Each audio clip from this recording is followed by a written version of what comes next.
ñaan naa la nga may ma tuuti ci sa waxtu ndax ma baaxee la juróomi mbir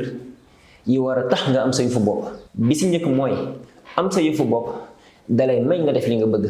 dalay may nga def li la sopp bari na tey ji ñi nga xamante ni dañuy dem entreprise di def liggéey bi nga xamante ni bokkut ak li ñu jàng bokkut ak li ñu bëgg bokkut ak li ñu sopp wante loolu day am jeexital ci liggéey bi ñaareel bi am sa yëfu bopp day tax kenn du la noot day tax kenn du la yëlif kenn du la ne xëy sil 8 heures wàcc 17 heures kenn du la ne xëy sil 19 heures wàcc minuit waxtu bii ba waxtu sàngam dinaa ko liggéey waxtu bii ba waxtu sàngam dinaa ko jagleel yàlla jaamu ko seeti samay mbokk yaay xool sa temps li nga si bëgg def nga def ko ñetteel bi mooy am sa yëfu bopp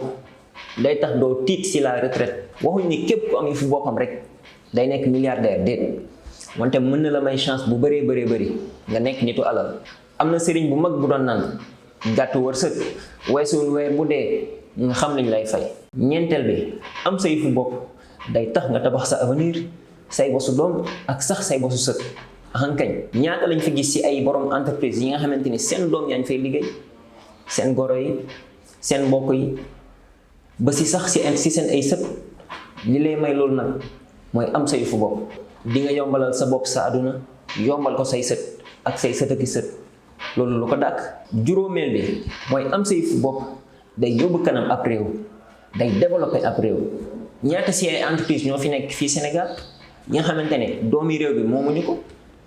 ñi nekk bitim réew ñëw Sénégal sanc seen entreprise bu fin d'année jotee ñu buum lépp yóbbaat seen réew ñun ana kan nañuy teg ana kan nañuy développé ñun ñoo war a sancal suñu bopp suñu yëfi bopp si suñu réew bu fin d'année jotee jël alal ji dugalaat ko si suñu réew ndax ñu mën a saafara xëyum ndaw ñi